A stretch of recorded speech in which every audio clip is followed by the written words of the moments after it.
Meus queridos, todos em pé, vamos ler as Escrituras. Mateus 27, 33. Amém? Acharam aí? Mateus 27, 33 diz assim: E, chegando a um lugar chamado Gólgota, que significa lugar da caveira, deram-lhe a beber vinho com fel, mas ele, provando, não o quis beber. Depois de o crucificarem, repartiram entre si as suas vestes, tirando a sorte, e assentados ali, o aguardavam. Por cima da sua cabeça puseram escrita a sua acusação: Este é Jesus, Rei dos Judeus. E foram crucificados com ele 2 ladrões, um à sua direita e outro à sua esquerda. Os que iam passando blasfemavam dele, meneando a cabeça e dizendo: Ó tu que destróis o santuário e em 3 dias o reedificas, salva-te a ti mesmo se és filho de Deus, e desce da cruz. De igual modo, os principais sacerdotes com os escribas e anciãos, escarnecendo, diziam: Salvou os outros, a si mesmo não pode salvar-se. É rei de Israel? Desça da cruz e creremos nele. Confiou em Deus? Pois venha livrá-lo agora, se de fato lhe quer bem. Porque disse: Sou filho de Deus. E os mesmos impropérios lhes diziam também os ladrões que haviam sido crucificados com ele. Pai querido, nesta hora eu oro por cada um dos meus colegas que vão falar a respeito das palavras, últimas palavras que Jesus pronunciou em vida, ali no alto daquela cruz. Que o Espírito Santo possa dar-lhes toda a inspiração, dar-lhes nesta manhã, ó Deus, a palavra que possa tocar o nosso coração. Nós oramos por cada um deles, crendo que nesta manhã o Senhor já tem verdadeiramente colocado no coração e mente de cada um deles aquilo que nós precisamos como igreja ouvir nesta manhã. Em nome de Jesus, amém e amém. Nós vamos sentar e ficar agora prontos para ouvir da palavra de Deus, aquilo que Deus nessa manhã tem para o nosso coração. Amém? Eu convido o primeiro colega para subir aqui, pastor Hildo. A graça e a paz, irmãos. Amém? Amém? Alguém pode dar um glória a Deus aí? Glória a Deus. Aleluia. A primeira parte que eu fiquei foi a primeira palavra de Jesus que está escrito no Evangelho segundo Lucas, capítulo 23, o versículo 34. Lucas 23, versículo 34. Amém? Amém? Assim diz a palavra do Senhor. Jesus, porém, dizia: Pai, perdoa-lhes, porque não sabem o que fazem. Então repartiram as vestes dele, deitando sorte sobre elas. Eu não vou mais estar orando, porque o nosso intercessor aqui já orou por todos nós. Amém? O tempo também corre e é curto. Então já vamos entrar para o que diz a palavra de Deus. Interessante notarmos quando o Senhor Jesus, da forma como ele estava crucificado, de acordo com alguns estudiosos fala-se que foi logo depois de cravá-lo na cruz. Ali Jesus começa a interceder, a rogar, e ele só poderia rogar a Deus. Ainda agora há pouco já foi lido lá em Mateus sobre os seus acusadores. Todas as pessoas ali maneavam a cabeça e estavam ali até mesmo indignados com Jesus e dizendo: desce da cruz, salva-te mesmo. E Jesus começa a falar com o Pai. É costume de Jesus, já era costume antes mesmo da criação de tudo. Jesus tinha e tem um diálogo perfeito com Deus, e ele clama como um filho: Pai, perdoa-lhes. Interessante notarmos, irmãos, os sermões de Jesus, o ministério de Jesus foi pautado no perdão.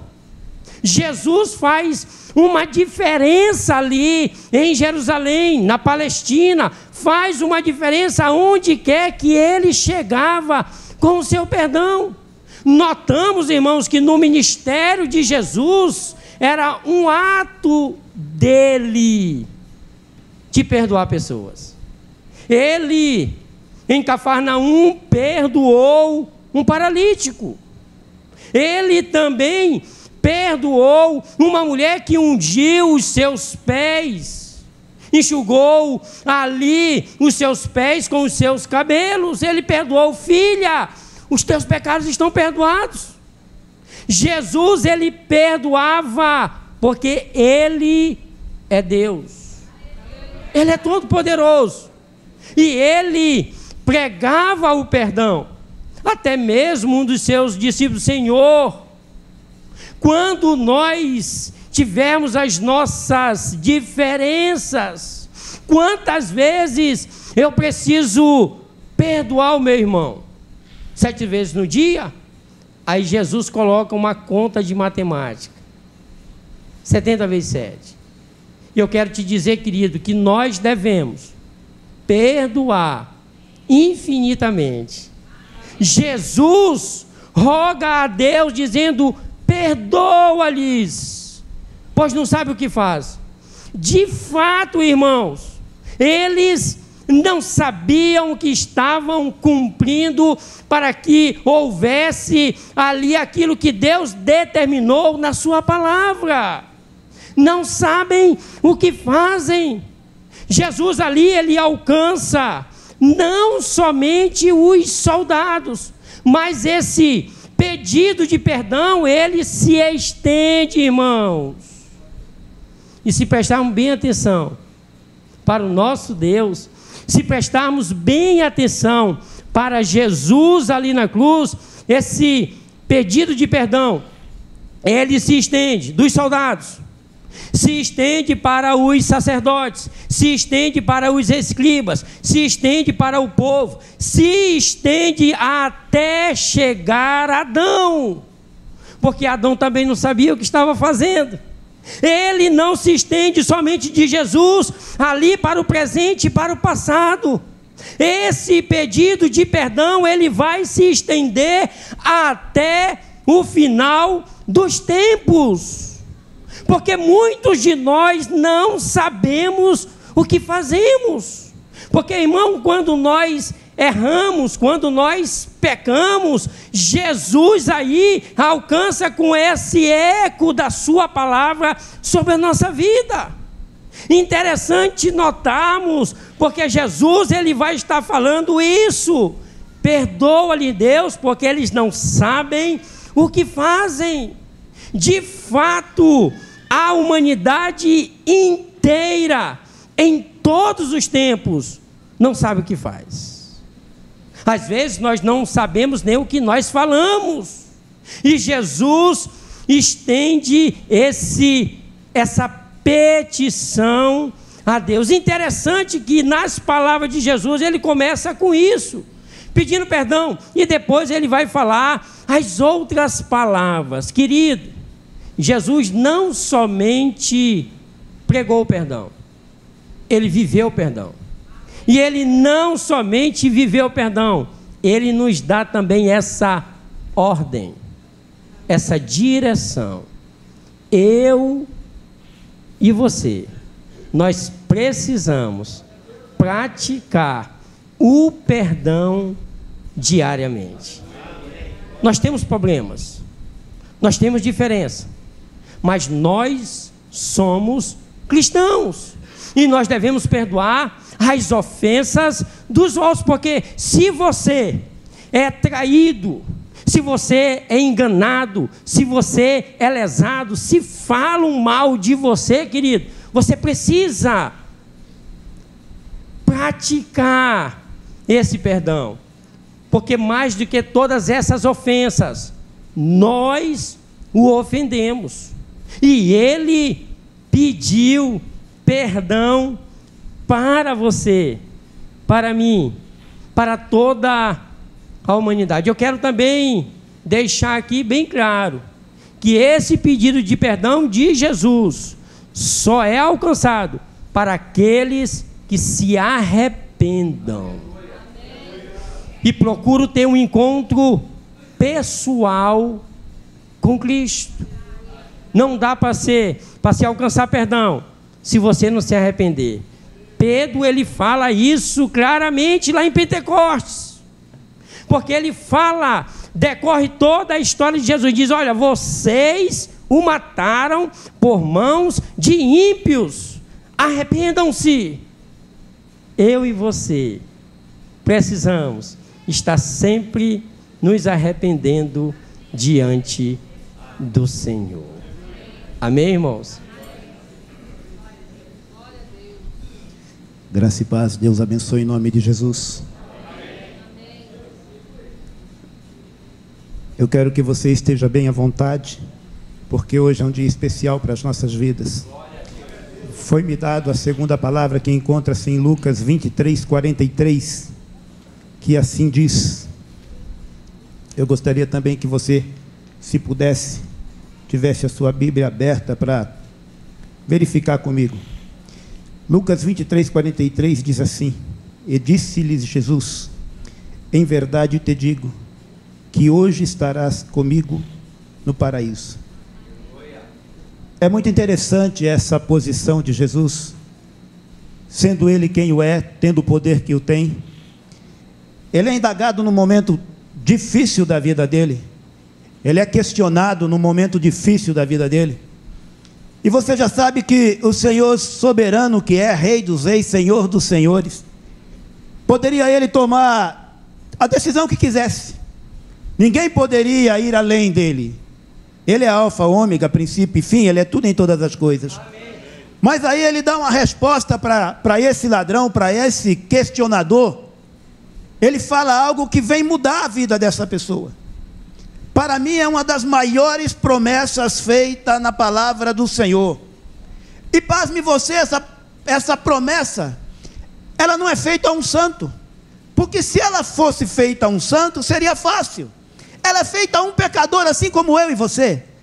E a promessa que ele diz: olha, você, ainda hoje, você estarás comigo no paraíso. É o que ele está dizendo para mim e para você hoje. Ainda que tenhamos o nosso pecado, ainda que estejamos passando por momentos difíceis, ainda que parece que as coisas não vão romper, há uma palavra de Deus que permeia sobre nossa vida que diz: ainda hoje estarás comigo no paraíso. E esta palavra é o suficientemente capaz para nos pôr alegre. Porque esse hoje não se trata só daquele momento, mas é o hoje do presente e é o hoje do futuro. Você, querido, estarás com o Senhor no paraíso, a menos que não queira. A menos que não queira. Agora eu quero que você entenda, um daqueles ladrões, eles observam e vê quem é Jesus. Hoje nós precisamos olhar para conhecer Jesus. Nós precisamos entender quem é Jesus. Nós precisamos saber que Jesus é tudo em todas as coisas, que é Ele que nos salva, que é Ele que nos livra, que é Ele que nos dá vida. Nós precisamos ir para Jesus e falar: Senhor, me perdoa, purifica-me dos meus pecados, Senhor, porque Ele está pronto para isso fazer.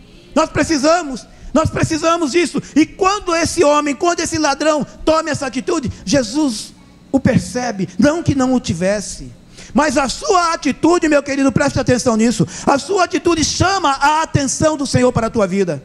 Veja bem, eram dois, e a atenção do Senhor foi para um, porque esse fez com que a atenção do Senhor fosse desperta na vida dele. E ele creu, ele acreditou. E nós precisamos acreditar em Jesus. Não basta apenas pegarmos uma Bíblia, não basta apenas falarmos. Nós temos que crer, mas crer profundamente. Acreditar que Ele pode transformar a vida. Eu não sei, querido, em que momento você está vivendo. Eu não sei em qual cruz você está pendurado agora. Eu não sei se você até morto está, porque de repente até esteja. Há muitas pessoas que são mortas, mas estão andando, mas são mortas, não têm vida. Eu não sei se a angústia lhe leva a uma situação difícil. Eu não sei se a tristeza, se a expectativa de uma vida diferente. Eu não sei o que você está vivendo, mas de uma coisa sei: o Senhor Deus está nesse lugar, Jesus Cristo está nesse lugar, e Ele te pergunta qual é o teu problema, o que você precisa, porque tu podes estar comigo hoje. Pastor, mas eu não quero morrer hoje. Não há problema, então Ele está com você. Se você não pode morrer para ir a Ele, Ele morreu para estar com você e viveu. Isso que é importante, para que eu e você tenhamos vida, para que eu e você possamos viver, para que eu e você possamos estar na presença dEle. Olha bem que Jesus não levou em conta os insultos lhe feitos, e eu não tenho tempo para decorrer isso, mas depois você dá uma olhada, quantos insultos foram feitos a Ele. Uma multidão pecadora, uma multidão terrível, uma multidão que na verdade não poderia nem falar com o Senhor, porque era pecador em excesso, mas não mais do que nós, porque assim também o somos. Mas eu quero lhe dizer uma coisa: Jesus os perdoou. Os perdoou. A Bíblia diz que se o nosso pecado for vermelho como o carmesim, Ele o fará branco como a neve. Olha, querido, não carregue os seus pecados, entregue ao Senhor, deixa com Ele. Negócio de pecado é com Ele, entrega para Ele, porque Ele pode mudar, Ele pode transformar a tua vida. Não fique carregando pecado, não fique carregando angústia, não fique carregando tristeza. O Senhor morreu e viveu para que tenhamos alegria e a tivéssemos em abundância. Necessário é que venhamos ter. E para finalizar, eu quero lhe dizer uma coisa: independente do que você esteja vivendo, independente do que você esteja sentindo, independente das suas lágrimas, da sua angústia, Ele te ama. Ele te ama. Ele te ama, querido, e há um lugar para você. Uma das coisas melhores que tem é se sentir amado. Se sentir amado é maravilhoso, e muitos aqui se sentem amados. Pelos filhos, pela esposa, pelos seus pastores, pelos seus amigos. Mas esse amor, ele é falível. Pastor, mas esse amor está durando já 40 anos, mas ele é falível. Agora o Senhor te ama, e Ele diz: com amor eterno eu te amei. Com amor eterno eu te amo. Eterno para mim é algo assim fantástico. Ele te ama. Graça e paz, Deus abençoe em nome de Jesus. Glória a Deus. Paz do Senhor, amados irmãos. Amém. Glória a Deus. A mim foi incumbido compartilhar com os irmãos a terceira palavra de Jesus na cruz. Amém. Se encontra no livro de João, no capítulo 19, no versículo 26 e 27. João 19, 26 e 27. A palavra do Senhor diz assim: ora, Jesus vendo ali a sua mãe,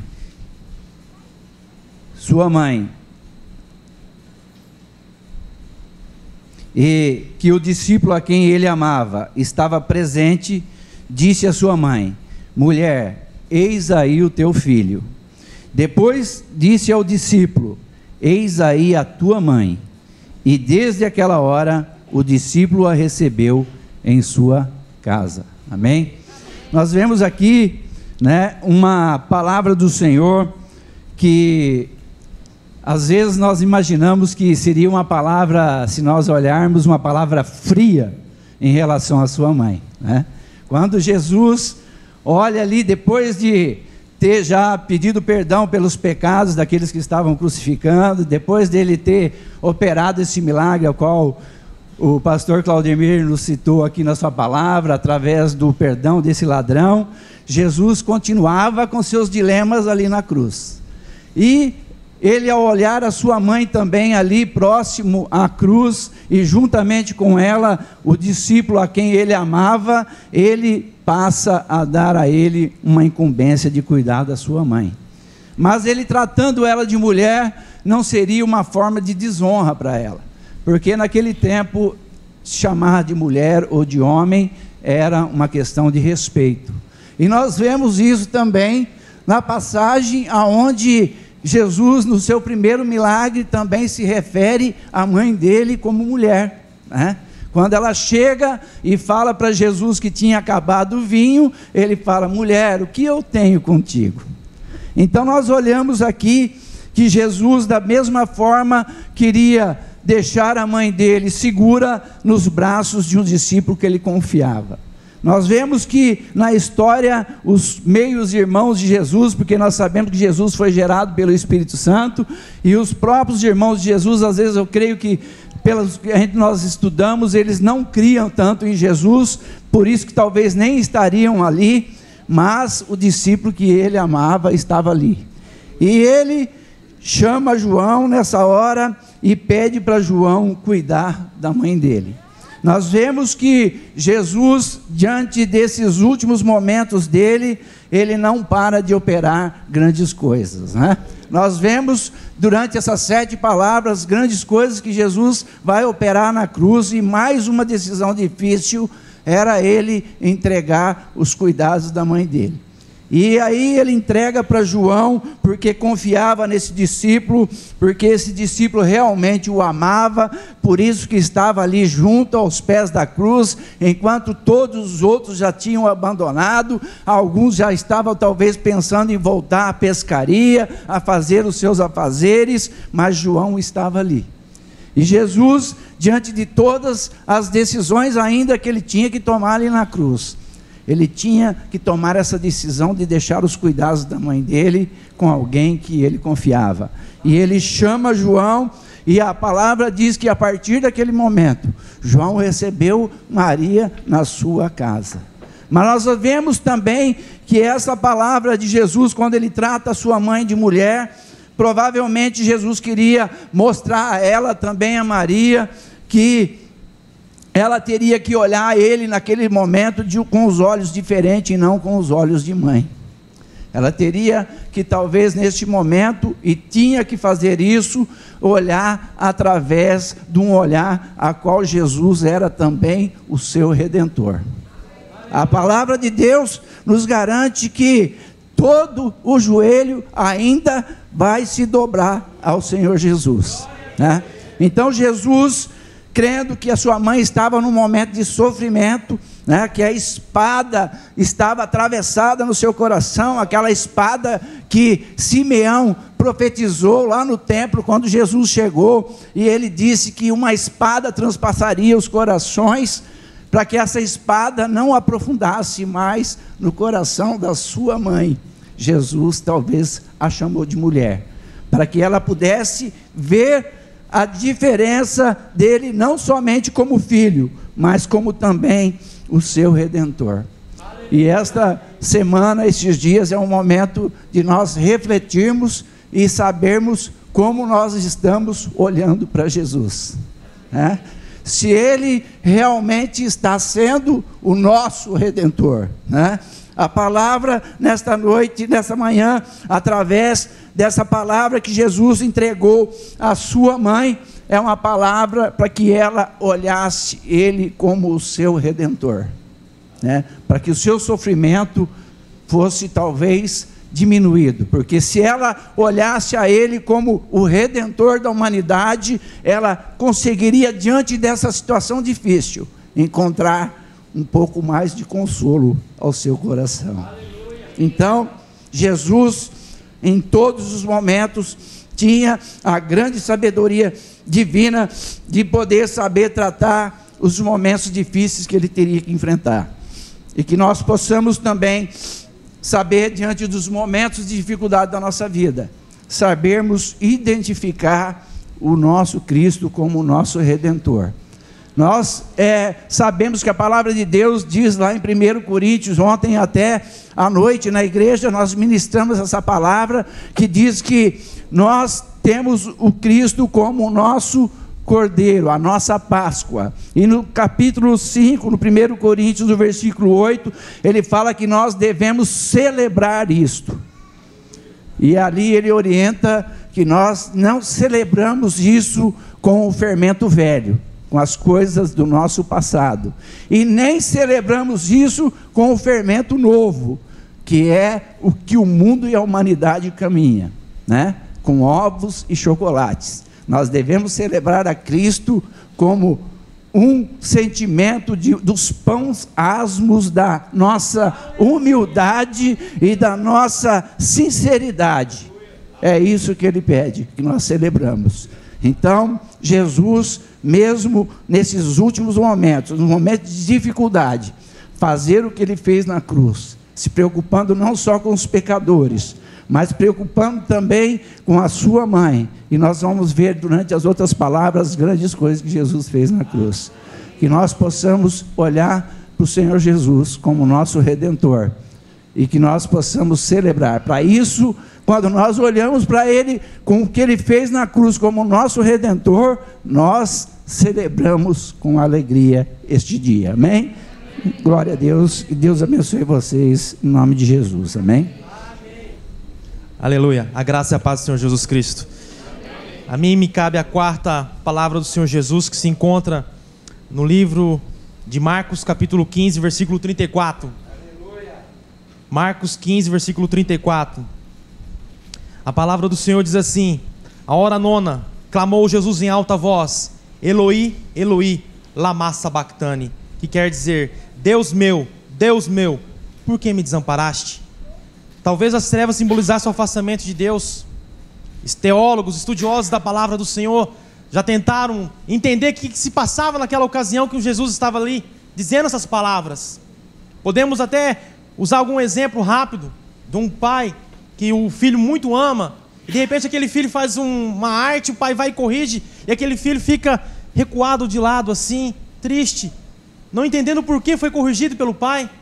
Ou talvez quando nós trabalhamos numa empresa, nós somos um bom trabalhador, um bom funcionário, o patrão chega e nos corrige porque nós fizemos uma falta muito grande, e aquilo nos deixa triste, nos deixa desanimado, magoado.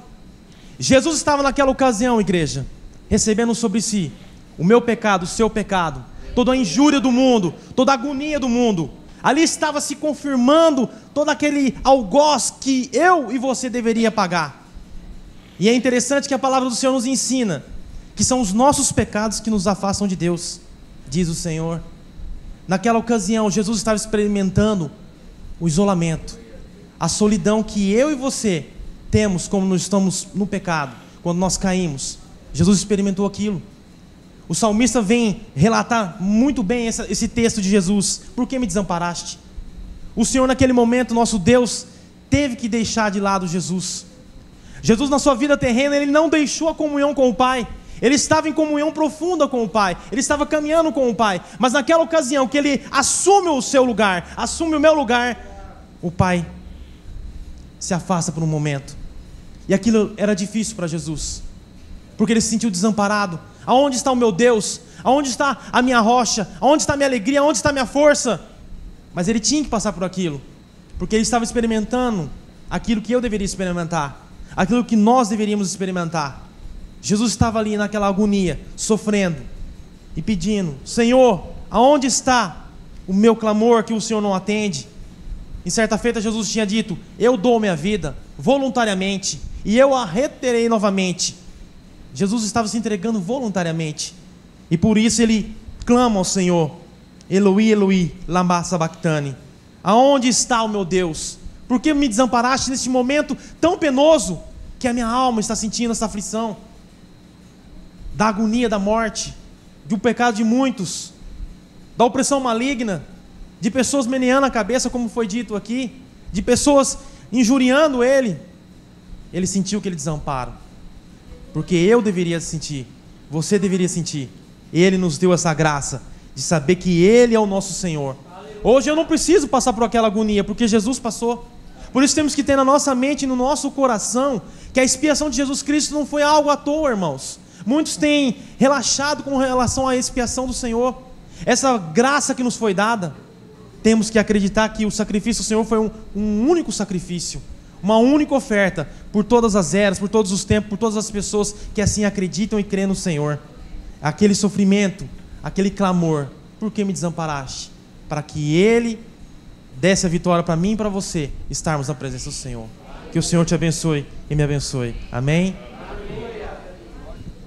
Queridos, bom dia, graça e a paz. No Evangelho segundo João, capítulo 19, eu gostaria de dizer 2 palavras e 9 letras que o Senhor Jesus disse naquela cruz. Tenho sede. A sede é uma sensação agonizante. Ela é o suspiro que angustia para que uma das necessidades mais básicas do nosso organismo seja satisfeita.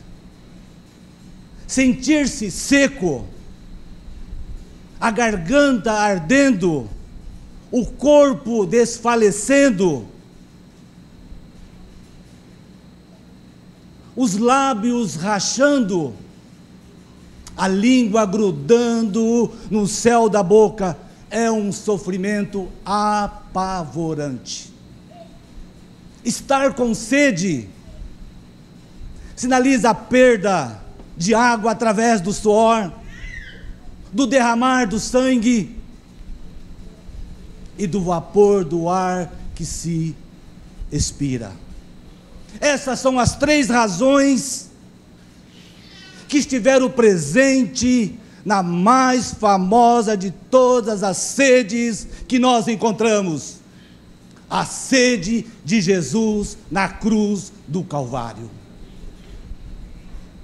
Das 7 frases proferidas na cruz, essa é a única que faz referência ao seu sofrimento físico, por si só, já extremamente revelador. Mas apenas uma frase expressa a angústia que ele estava passando na cruz. Tenho sede. Queridos, exatamente 1000 anos antes da crucificação, a profecia já estava feita. E sabe quem fez essa profecia?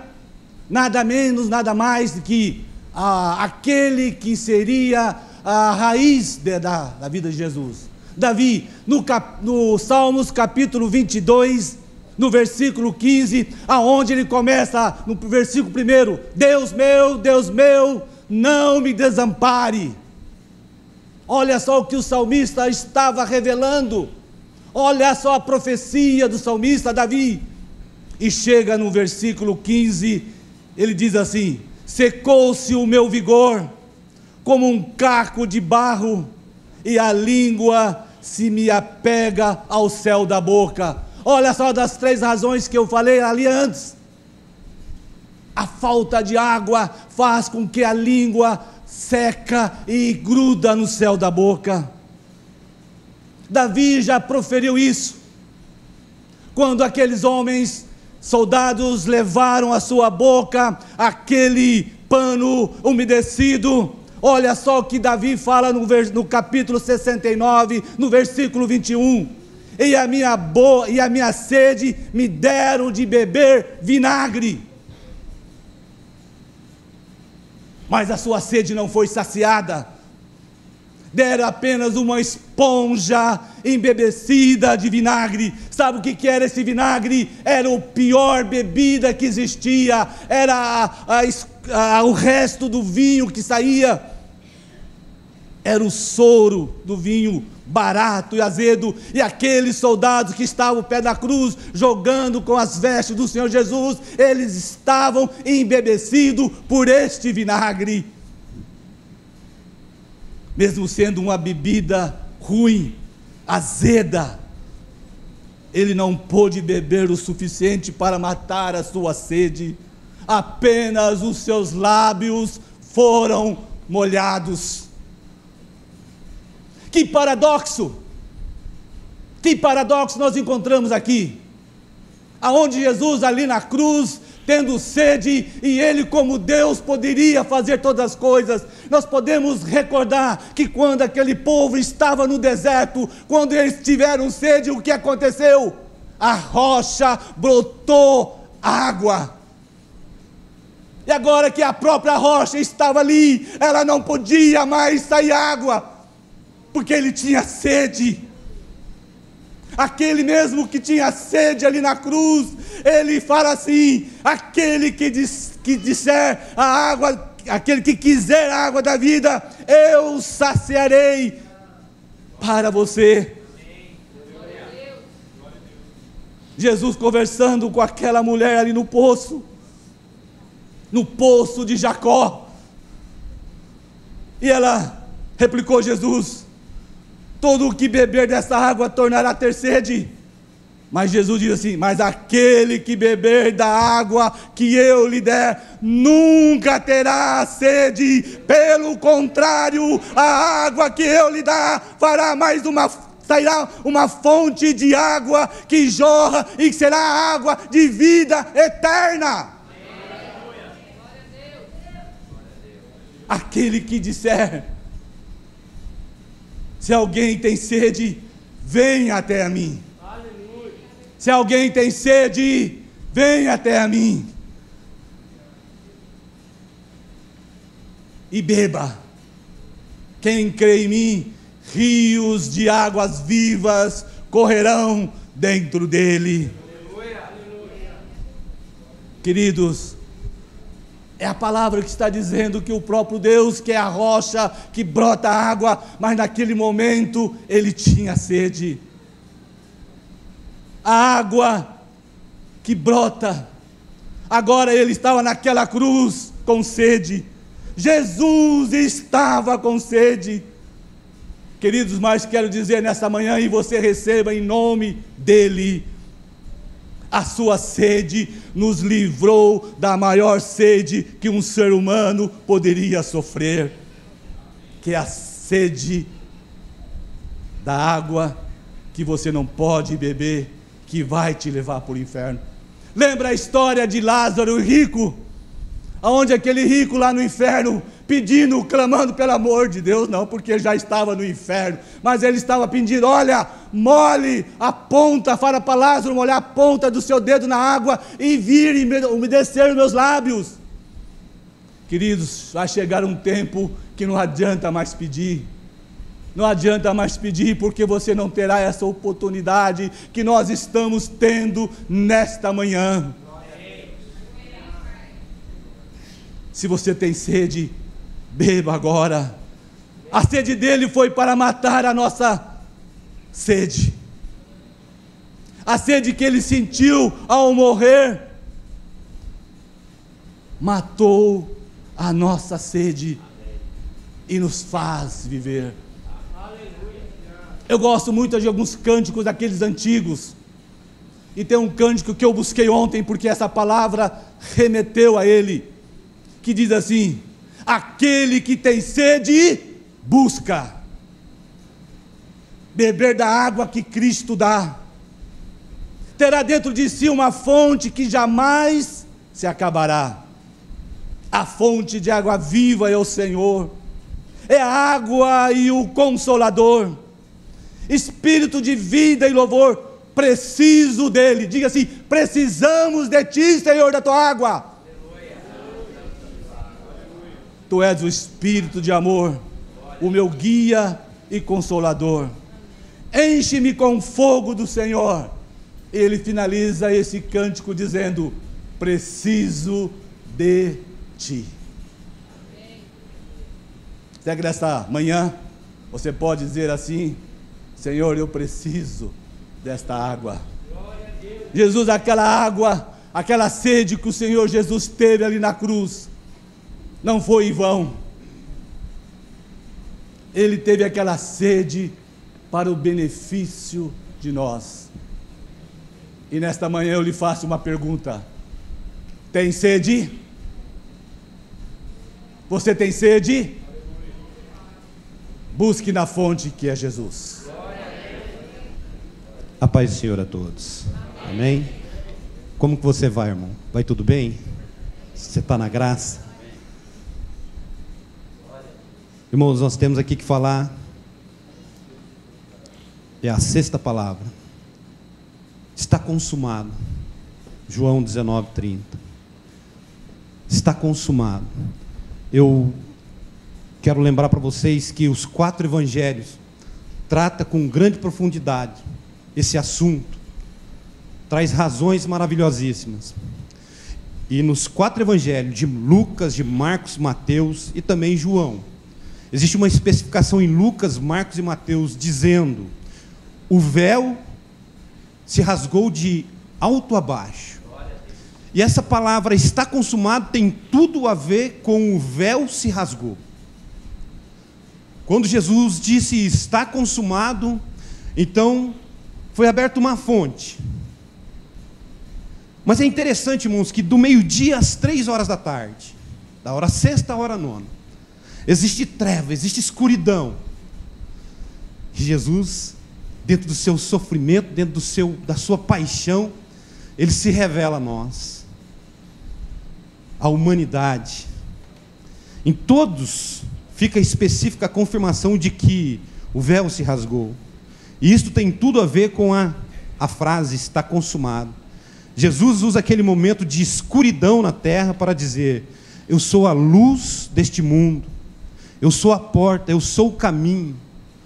Isso é interessante, queridos, quando o véu se rasga para o ser humano, mesmo que ele enxergue só trevas, mesmo que ele só viva em trevas, ele passa a ter uma nova visão.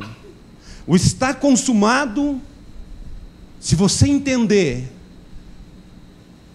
ele tira tudo aquilo que atrapalha você enxergar o reino dos céus. E aí, irmãos, para ser breve, eu tenho o desejo de ser breve. O que foi consumado? Essa é a grande pergunta. O que estava sendo consumado? Vou citar algumas coisas para vocês. O plano da redenção do homem, longo como a história, estava consumado. O plano de redenção do homem está consumado. Porque o véu se rasga. Outra coisa, as palavras de Jesus como homem na terra não mais se repetiriam. Isso está consumado. A tarefa de escolher e treinar embaixadores terminara. Está consumado. O trabalho estava terminado. A canção fora cantada.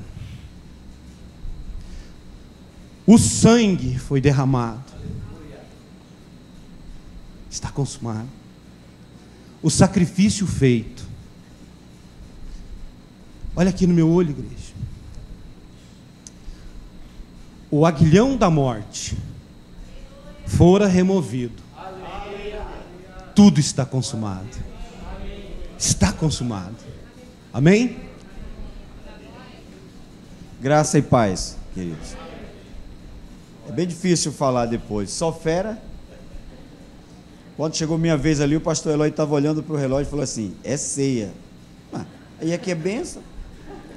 Eu só gostaria de fazer uma observação. Ontem fui calibrar os pneus para vir hoje pela manhã, entrou um desgraçado de um parafuso enorme. Tanto lugar para aquela rosca entrar, entrou no pneu do meu carro. Eu disse em casa, mas dessa vez eu vou em nome de Jesus. Porque eu acho que esse momento é singular, é importante. Vocês sabiam como é importante celebrar datas? Eu vou perguntar para o pastor Daniel, quantos anos você tem? Por que você sabe disso? Porque alguém disse. Você não lembra o dia que nasceu? Quem lembra o dia que nasceu aqui? O dia? Você nasceu, alguém disse que você nasceu naquele dia. Por isso que é importante celebrar essas datas que Deus estabeleceu. Porque o Evangelho veio antes de nós, sim ou não? Alguém nos contou isso, nos explicou a Bíblia, e o Evangelho deve continuar depois de nós. Ele nem começou comigo, nem irá terminar. E é importante que observamos isso. Essa data deve ser lembrada, deve ser transmitida para os filhos, porque eu lembro muito bem que eu fui criado em um lar muito católico, e minha mãe, sexta-feira santa, Ninguém trabalhava, e eu achava bom por causa disso. Ninguém trabalhava, mas não era só isso, não podia jogar bola também, que eu gostava, não podia comer carne, e não podia tomar banho. Irmão, você está rindo, você está empolgado para tomar banho, sabe por quê? Tem chuveiro elétrico. Tira a energia da tua casa para você ver quantos dias na semana você vai passar sem tomar banho, com essa água fria terrível do Paraná. Então eu achava bom, porque eu não trabalhava nem tomava banho.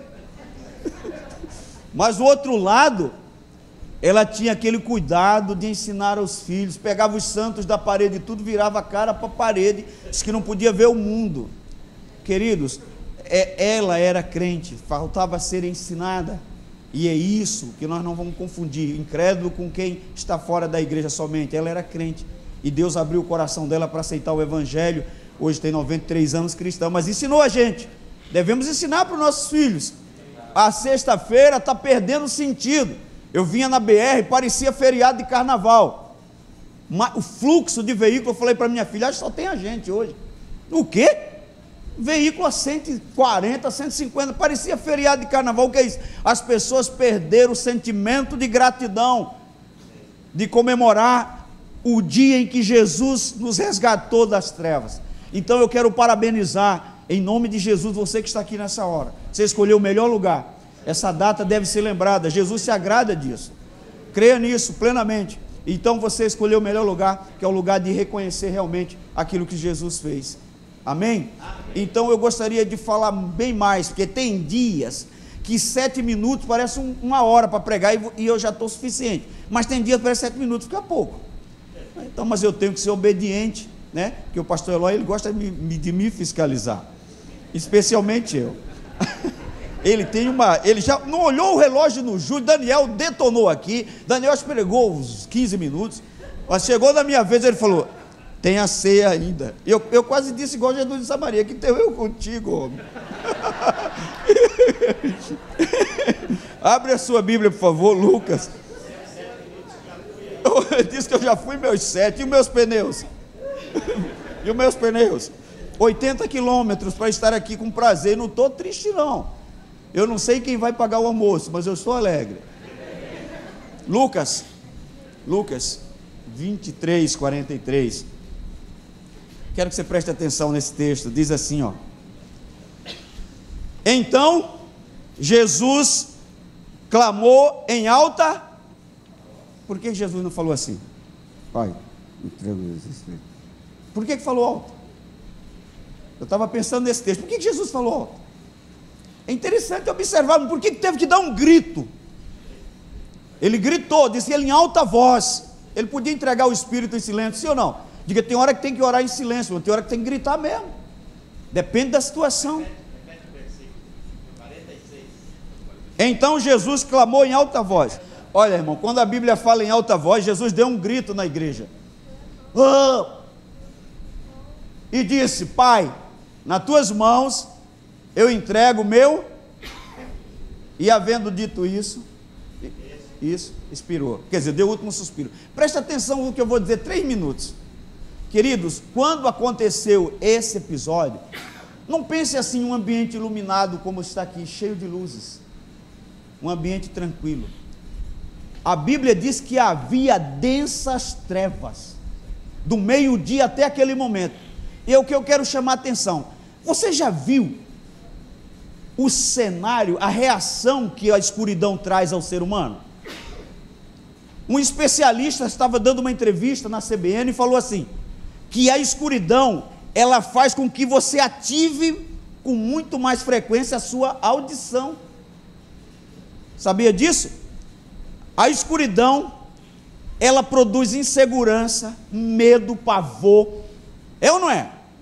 Sim ou não? Eu fui na capela mortuária esses dias à noite no escuro, eu quase desci do carro e saí correndo. Faz um medo. No escuro, um galho de árvore parece uma pessoa dando tchau para você.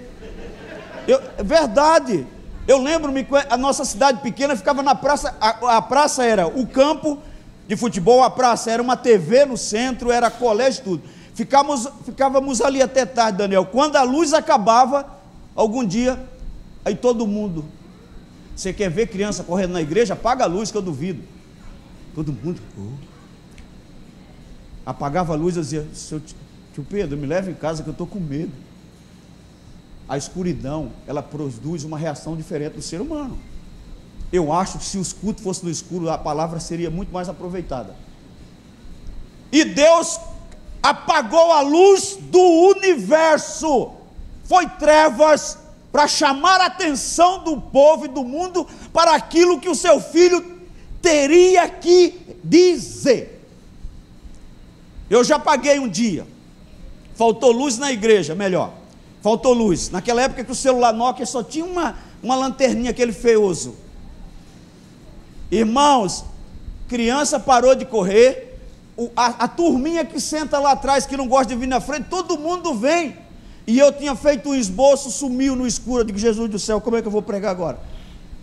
Eu preguei, só Deus sabe, porque o escuro faz com que você ative mais sua audição.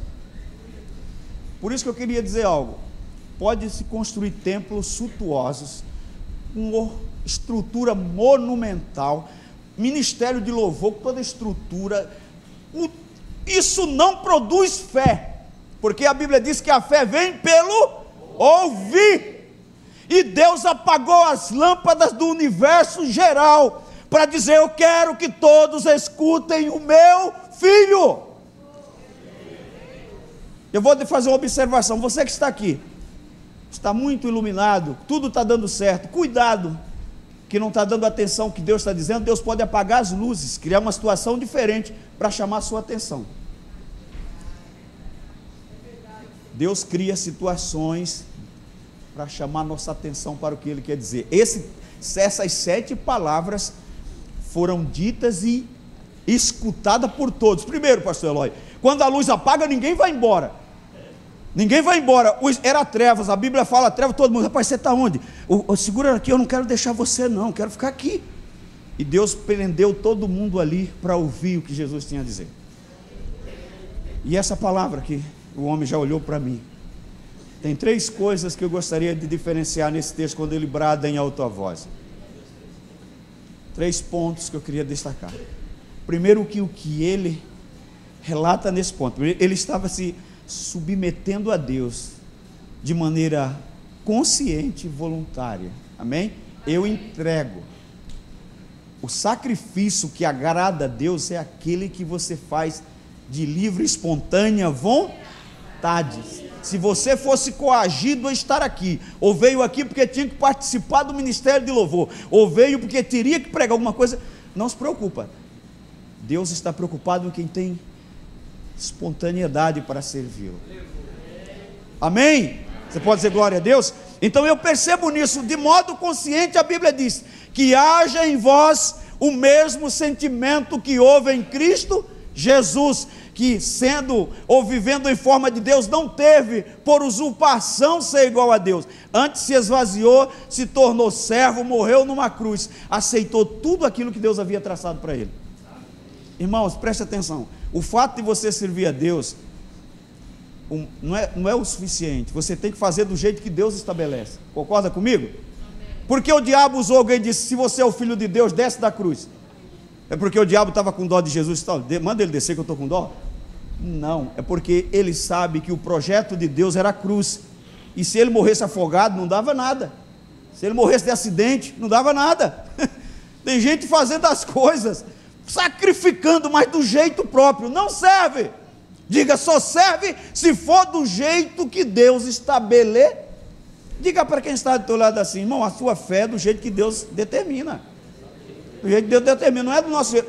Alguém chegou para mim e falou: eu estou dando dinheiro que eu recebo, o que era para dar o dízimo, eu estou comprando cestas básicas e estou dando. E eu acho que é correto. Eu digo: Deus mandou você fazer isso? Ficou assim: se mandou, faça. Se não mandou, você está caindo numa furada. É melhor fazer as coisas para Deus do jeito, diga, do jeito dele. Segundo, eu aprendo aqui que Jesus tinha total domínio e controle sobre a vida. Sim ou não? Eu entrego. Preste atenção no que eu vou dizer. Todos os seres humanos têm potencial para tirar a sua vida, sim ou não? Se eu quiser pegar uma faca aqui e fazer que eu não quero nunca. Quero viver e comer bem. Eu fazia o quê? Mas eu duvido que o homem tem poder para tomar ela de volta. Jesus disse em João 10, 17, 18: eu dou a minha vida e tomá-lo-é de volta. O homem tem poder para morrer, mas não tem poder para ressuscitar. Aleluia! Você pode dizer glória a Deus. Jesus tem poder para tirar a vida e poder para tomá-la de volta. Você crê nisso? Então ele expressa controle total, domínio sobre a vida. Poxa, eu estava em... Terceiro, eu aprendo aqui que Jesus, quando ele vai para Pai, entrega o Espírito, ele está dizendo assim: eu estou dando o melhor que tenho em prol da humanidade. Ele diz o quê? Que a carne para nada serve, mas o Espírito sim é que vivifica. Então, eu dei o Espírito, estou dando o melhor. Amém. Eu não estou dando terno, não estou dando sapato, não estou dando o que eu tenho de melhor. Eu dei pela humanidade. Você pode glorificar a Deus, diga: Deus deu o que tinha de melhor por você. Deus deu, levante a tua mão, diga glória a Deus. Aleluia. E vou finalizar querendo ir mais.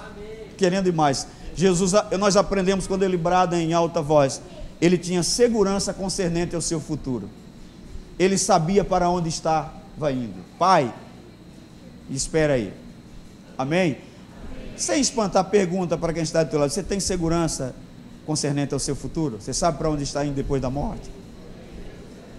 Eu já vi tanto essa frase: quando eu morrer, Deus me coloque onde Ele achar que eu mereço. Inferno. Todo mundo merece. Eu fui orar pela minha tia, que estava doente. Ela falou: meu filho, eu não vou mudar de religião, eu nasci assim. Quando eu morrer, Deus me coloque onde eu mereço. Eu digo: tia, inferno. Inferno, mereço o inferno, porque ninguém merece o céu. É verdade ou não é? O merecimento humano é inferno. O céu se conquista pela graça. Aleluia! Você pode dizer glória a Deus? Então o ladrão da cruz, como foi dito aqui, é a graça de Deus que abundou em nossas vidas e nos conduz a uma vida de uma eternidade diferente. Então, carregue isso com você. Se você tem certeza de que a morte não é o final de tudo, que você continuará existindo numa dimensão melhor que essa, dê uma salva de palmas bem forte para Jesus. Vamos aplaudir. Aleluia, pastor. Aleluia, obrigado. Aleluia. Pastor? Nós possamos todos os dias, queremos